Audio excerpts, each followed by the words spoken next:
Excited, guys, because we're going to go into the sales process. And this is something that there's a lot of different variations for our industry too. But today I'm just going to talk about like new leads. So no matter what, we're going to go through the next couple weeks of what the sales process and funnel looks like in our industry, because this is not just something that's going to increase the conversions, increase the leads, fill the pipeline, but it's also going to cycle back those people after you've made the sale with them to continue purchasing your products or your services year after year. So like I said, tonight we're just going to be talking about leads and ways to get them and how to build that list. And then we will go into the weeds of more what to do next. We could even go into some of that after this if somebody has specific questions, but the weeks following as well. So with the sales funnel, I don't have my whiteboard today. I had a couple meetings here with some contractors before this, but with the sales funnel, the number one thing that we all need to think about is filling the funnel, right? So where do we get the leads? The leads are the people that are either contacts or people we meet. They are people we think of, whatever we can do to fill that funnel, because from the new leads, we're going to put them into this pathway to become a customer. So it's going to go start with filling the funnel. Later on, we're going to talk about fact finding, what they actually need, the estimating process, how to submit and provide a proposal that gives them all the information that they're requiring, how to follow up a second time, how to follow up a 10th time, and then closing the deal. So with all of that in mind, it's still going to kick back in new leads every single time. So once you get the workbook, it's going to kind of flow in more of what this funnel looks like. But the biggest thing that is crucial about lead generation is just you have to be able to see customers and clients everywhere you're going, right? So if you, as soon as you get that in the back of your mind, that everybody that you're talking to, everybody that you interact with, they can be bettered. You can improve their life. You can improve their property. You can improve the amount of time they spend with their family by working with you. That is what you need to constantly be focusing on to get those customers in, those clients to be fulfilled with their wishes, what they want to have done on their property. So every single time that you are meeting with somebody, whether that being out for dinner or you are at a networking event, even if that person is not going to do business with you, you still want to be as presentable, as professional, as knowledgeable in whatever services you're trying to sell, because they might already love to take care of their lawn, their landscaping, but they might have a family friend, an uncle, a cousin, you know, a boss. They might be the CFO of a business that's a Fortune 500 company that needs somebody to take care of that business. So they might not be the one that's going to do business with you, but they're going to lead you into other areas. And that's one thing I always ask when I meet people too. I first say, okay, who takes care of your property, or what do you do? Be friendly, be courteous. Who's servicing your business? Who's servicing your building? That usually just gets the ball rolling. And if they don't know, I ask for referrals. Okay, who is your purchasing agent? Who's the vendor relations at your company? And then they usually will put you in touch with all of those people. So just by striking up a conversation, no matter where you are, believe in the process that making connections will be planting the seeds to grow your business customer list. So no matter what, everywhere you go, you should be handing out a business card. You should be making a connection, getting a phone number and email address. Nowadays, it's more just to connect or follow up or set a one-on-one meeting, even if you're not going to talk about offering services to those people, but just being able to connect further and have that connection long-term. Because your goal is not to just make money off these people, right? It's to make a new friend, make a new partner, make a new referral lead that you can give their business to other people. So you have to have that back and forth. You have to truly be wanting to help those people out too. You can't just be wanting to take. What can you promote? What can you help them with on social media by tagging them in a product or showing their business off if you're working with them? Whatever it could be, just to help their business as well. So it's not just about who you meet, but it's also about how to expand your mind, broaden your reach of people that you already know. And this is a fun thing that I do every year with our main management and by myself and even with some family members as well. I've got a list that you're going to get in the workbook that it's going to break down a bunch of different professions. And the key to that is, as soon as you hear or read one of those professions, write the first person that comes to mind. So it's going to go through doctor, dentist, orthodontist, nurse, firefighter, police officer, teacher, professor, aunt, uncle. So start writing all those names or lists down, those people down that you can go out and reach out to at a later time, maybe next week or this weekend. But without putting those on paper, it starts to, you forget who you know and who you haven't asked to do business with you.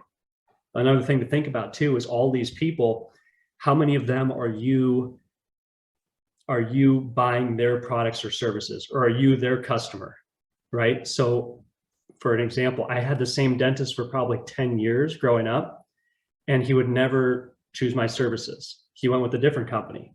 So why am I paying this person thousands of dollars for braces or whatever it was, and he won't offer or won't even accept a couple $100 fertilizing estimate?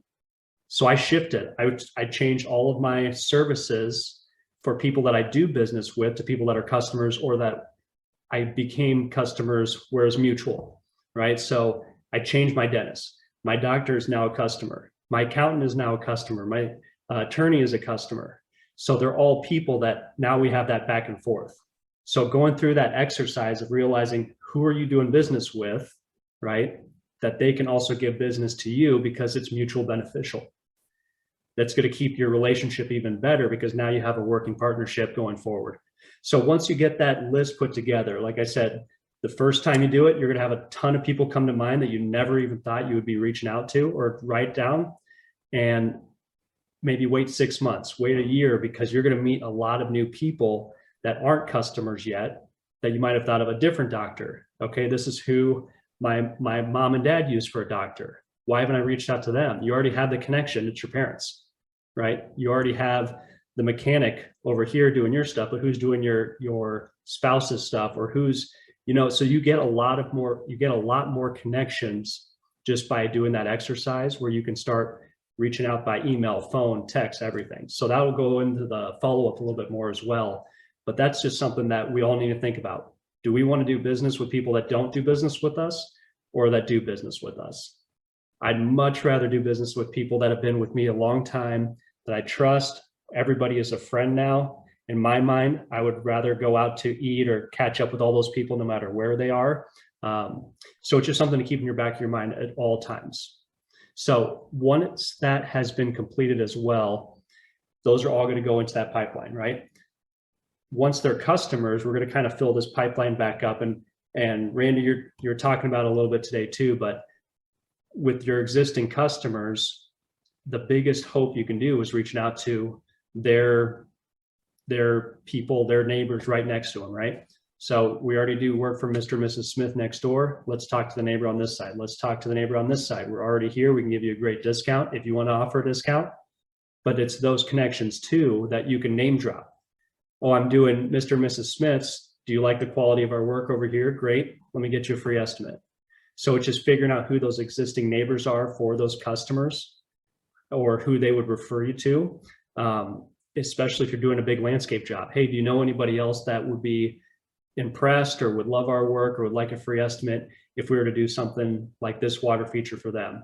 If you do a great job, they're going to give you a list of names, and you don't even have to buy them or market or spend money on social media or SEO. That'll all come to fruition as well. So it costs nothing to ask. And that's what I've learned as I've gotten older, no matter what I'm doing, even if it's our vendor that gives us our fertilizing equipment or our fertilizing product.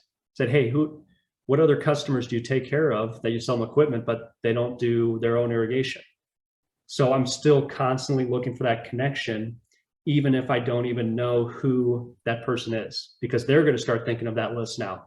Hey, do you know any other doctors in the neighborhood? Dr. Smith? Oh yeah, the cardiologist friend down the street. Well, can you share me his info? Love to reach out to him. He's going to be, he's already a good friend with you. Maybe we can work together and I can get you a deal on your property. And like I said, it costs nothing to ask and to follow up and just be able to make that constant flow. is something that takes practice, takes training, but the more and more you do it, then it comes natural. Then every single person you talk to, you have a invested interest of just figuring out what they're doing, have a detailed conversation with them and see how you can work together. So it's still very, very tough to do if you're not into sales. But if you think back to just, hey, let's see how we can make this person a friend, right? We're not trying to sell them a $10,000 landscape or a $150,000 job. Let's just be friends first. The right time will present itself. And then when it does, you can take advantage of that and just offer them the best service you can.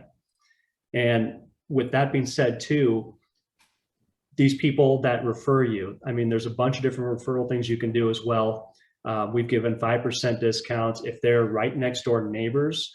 Let's say your minimum is $40 for a yard. And with that pricing sheet we did a couple weeks back, measure both of those houses together, right? Because you know that a 4,000 square foot yard and a 4,000 might be 40 and 40 or 50 and 50, but an 8 all-in-one might be 70.